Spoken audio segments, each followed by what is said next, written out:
Hello friends, welcome back to my YouTube channel. सबसे पहले आप सभी को, मेरा यह वीडियो देखने वाले सभी दर्शकों को और पूरे भारतवासियों को खुशी और प्रकाश के पर्व दीपोत्सव अर्थात दीपावली की हार्दिक शुभकामनाएं। दोस्तों, दीपावली का यह त्यौहार हम प्रतिवर्ष हिंदू पंचांग के अनुसार कार्तिक मास की अमावस्या को मनाते हैं। कहा जाता है कि इस दिन भगवान श्री राम रावण का वध करने के पश्चात 14 वर्ष का वनवास पूरा करके माता सीता और भैया लक्ष्मण के साथ अयोध्या वापस लौटे थे। इसी खुशी में अयोध्या वासियों ने पूरे अयोध्या में घर घर घी के दीपक जलाए थे और उनके स्वागत में ढोल और नगाड़े बजाकर उनका स्वागत किया था। इसी परंपरा को निभाते हुए आज भी हमारे देश में हम सब घर घर या तो दीपक जलाते हैं, चाहे वो घी का हो, अगर घी उपलब्ध ना हो तो तेल का हो, और दीपक भी जलाते हैं, साथ में मोमबत्ती भी जलाते हैं। लेकिन उस समय भगवान राम का स्वागत ढोल नगाड़े बजाकर किया गया था, लेकिन आज हम ढोल नगाड़े न बजाकर पटाखे जलाते हैं। क्यों? ये पटाखे चलाने की परंपरा हमारे भारत की नहीं है। ये परंपरा जब हमारे देश में मुग़ल आए थे, अंग्रेज आए थे, उस समय से चली है। तो मेरा आपसे एक सवाल है, मैं आपसे यह पूछना चाहता हूँ कि हम जो दीपावली पर जो पटाखे चलाते हैं, जो हमारी परंपरा बन चुकी है, क्या ये सही है या गलत? मेरा इस मामले में यह मानना है कि पटाखे चलाने की यह परंपरा बिल्कुल गलत है। क्यों गलत है, इस बारे में मैं आपको वीडियो में आगे बताऊंगा। लेकिन उससे पहले मैं आपसे एक और बात पूछना चाहता हूं कि आप अपने जीवन में या कोई भी काम करते हैं तो आप क्या सोचते हैं कि उस काम को करने से आपको हानि होनी चाहिए कि लाभ होना चाहिए? निसंदेह आपका जवाब होगा कि लाभ होना चाहिए। चलिए इस बात को एक उदाहरण से समझते हैं कि मान लीजिए आपने 500 रुपये खर्च किए और आपने बदले में एक शर्ट खरीदी। तो आपने 500 रुपये खर्च तो कर दिए, बदले में आपको शर्ट पहनने को मिली, मतलब कि आपको फ़ायदा हुआ, आपको लाभ हुआ। आप मुझे एक बात बताइए, आप दीपावली के त्यौहार पर हज़ारों रुपए के पटाखे खरीद कर लाते हैं और उन पटाखों को आप घंटे, 2 घंटे, 3 घंटे में जलाकर राख कर देते हैं। बताइए, बदले में अब आपको क्या मिला? आपको लाभ हुआ कि हानि हुई? मेरा यह मानना है कि आपको सिर्फ और सिर्फ हानि हुई। हाँ, थोड़ी देर के लिए आपको थोड़ी सी खुशी महसूस हुई, थोड़ा सा आनंद महसूस हुआ, लेकिन इस थोड़ी देर की खुशी और थोड़ी देर के आनंद के चक्कर में आपको कितना नुकसान हुआ, आपकी कितनी हानि हुई, क्या आपको पता है? चलिए मैं बताता हूँ आपको क्या हानि हुई। सबसे पहली हानि आपकी ये हुई कि आपने हज़ारों रुपए पटाखों के रूप में जलाकर राख कर दिए और आपको कुछ भी नहीं मिला। यदि आप चाहते तो इन हज़ारों रुपयों का आप सदुपयोग कर सकते थे। इन हज़ारों रुपयों के पटाखे न खरीद कर आप इन हज़ारों रुपयों से अपने बच्चों के लिए मिठाइयाँ खरीद कर ला के दे सकते थे। बच्चों के लिए अपने लिए कपड़े बनवा सकते थे। अपनी माँ के लिए या अपनी पत्नी के लिए साड़ी ला कर दे सकते थे।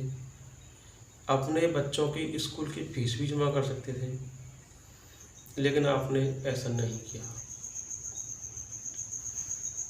चलिए, अब आती है दूसरी हानि। पटाखे चलाने के बाद आपने देखा होगा चारों तरफ ढेर सारा कूड़ा करकट हो जाता है। इससे क्या है, चारों तरफ गंदगी नजर आती है। तीसरी हानि, पटाखा चलाते समय आप अपने जीवन के साथ, अपने पड़ोसी के जीवन के साथ बहुत बड़ा रिस्क ले रहे हैं, क्योंकि पटाखा चलाते वक्त आग भी जल सकते हैं या आपका पड़ोसी भी जल सकता है, क्योंकि पटाखे का कोई भरोसा नहीं किधर गिरे। और धोखे से कहीं आग भी लग सकती है। पटाखा है वो तो कहीं भी गिर सकता है, तो आग लगने का खतरा रहता है। दीपावली के बाद दूसरे दिन आप अखबार में पढ़ते होंगे, टीवी में, सोशल मीडिया पर आप समाचार देखते सुनते होंगे कि पटाखा चलाने की वजह से इतने लोग घायल हो गए, इतने लोग मर गए या वहाँ आग लग गई।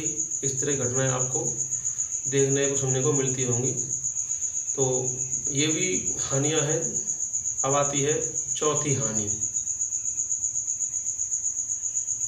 जब आप पटाखा जलाते हैं ना, तो उसमें से जो धुआं निकलता है, वो धुआं हमारे लिए, आपके लिए, जीव जंतुओं के लिए, पक्षियों के लिए, जानवरों के लिए बहुत ही हानिकारक होता है, क्योंकि वह धुआं जहरीला धुआं होता है। वह धुआं जब वातावरण में मिलता है तो उससे वायु प्रदूषण होता है, जिसकी वजह से सांस के रोग होने की संभावना हो जाती है और कई बार लोगों को सांस की बीमारियां हो जाती हैं। अब आती है पांचवी हानि। जब आप पटाखा चलाते हैं तो उस पटाखे से एकदम बहुत जोर की आवाज़ होती है। इसका सीधा असर हमारे कानों पर और हमारे हृदय पर पड़ता है, जिससे किसी को भी बहरा होने का खतरा होता है। कोई भी व्यक्ति बहरा भी हो सकता है या किसी को हार्ट अटैक भी पड़ सकता है उसकी तेज धुआं के कारण। तो और इसका एक और वजह है कि इस तरह की आवाज़ से, इन पटाखों की आवाज़ से जानवर बहुत डरते हैं। आपने गौर किया होगा, जरा और न किया हो तो आप गौर करना कि जब आप पटाखा चलाते हैं तो गाय, भैंस, कुत्ता, बिल्ली ये सब एकदम डर जाते हैं और छिप जाते हैं, एकदम से उछल जाते हैं। तो ये उनके लिए भी खतरनाक है। तो पटाखा चलाना किसी भी तरह से फायदेमंद नहीं है, सिर्फ इसमें नुकसान ही है। आपका, समाज का, पूरे भारत का नुकसान है। और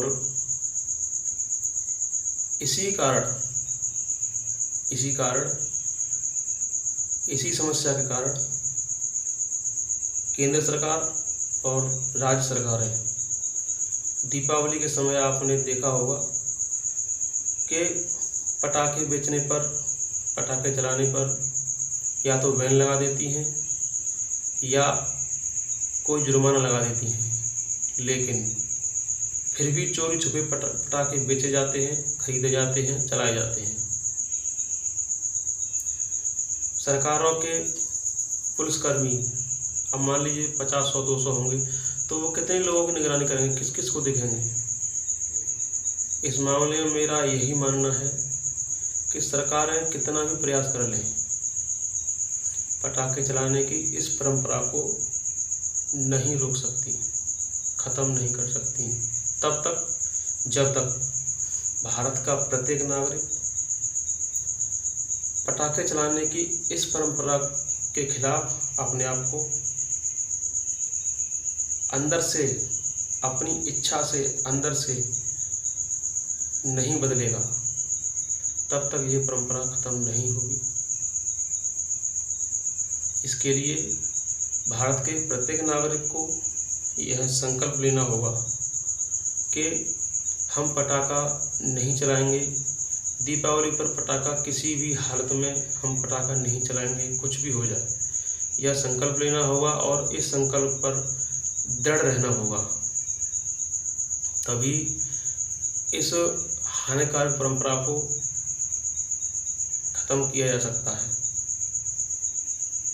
और स्वयं को, अपने समाज को, अपने देश को इससे होने वाली हानियों से बचाया जा सकता है और भारत का लाखों रुपया जो पटाखों के रूप में जल जाता है उसको बचाया जा सकता है। अब आप सोच रहे होंगे कि दीपावली पर अगर हम पटाखा नहीं चलाएंगे तो आनंद नहीं आएगा, मज़ा नहीं आएगा, वो खुशी नहीं मिलेगी। तो भाइयों, मैं आपको बता दूं कि खुशी के लिए, आनंद के लिए पटाखा चलाना ज़रूरी नहीं है। खुशी, आनंद आप और तरीके से ढूंढ सकते हैं। इसके और भी तरीके हैं, जैसे आप ढोल नगाड़ा बजाकर आनंद ले सकते हैं, डांस कर सकते हैं। आप अपने घर में दीपावली के उपलक्ष्य में थोड़ा सा छोटा सा फंक्शन भी रख सकते हैं। आप भगवान राम की शोभा यात्रा निकाल कर उसमें एंजॉय कर सकते हैं। आप अगर ये सब नहीं कर सकते तो एक काम जरूर कर सकते हैं, डीजे लगाकर उसको कम बेस में, आपको ऐसा नहीं कि बहुत तेज़ आवाज़ में, कम बेस करके उसका कम आवाज़ में बजाकर आप उसका एंजॉय कर सकते हैं, उस पर एंजॉय कर सकते हैं। तो ये कुछ तरीके हैं, बिना पटाखे चलाए आपको फुल एंजॉय करने को मिलेगा। तो मुझे उम्मीद है कि दीपावली के बारे में और पटाखों के बारे में जो मैंने आपको बताया, जो बातें आपको बताई, आपकी समझ में आ गई होंगी। और मैं आप सबसे उम्मीद करता हूँ और आप सबसे हाथ जोड़कर निवेदन करता हूँ कि प्लीज़ खुशियों के इस त्यौहार को गम में मत बदलिए। पटाखे चलाने की इस परंपरा को ख़त्म करिए और आज ही संकल्प लीजिए कि आप पटाखे नहीं चलाएंगे। मेरा यह वीडियो देखने के बाद आप में से किस किस ने यह संकल्प लिया वीडियो नहीं, आप पटाखे नहीं चलाएंगे, तो मुझे इसका जवाब कमेंट बॉक्स में लिखकर भेजें। मुझे आपके कमेंट का इंतजार रहेगा। आज की वीडियो में बस इतना ही। मिलते हैं आपसे अगले वीडियो में। तब तक के लिए आप इस वीडियो को देखते रहिए और इंतजार करिए मेरे आने वाले वीडियो का। धन्यवाद। Thank you.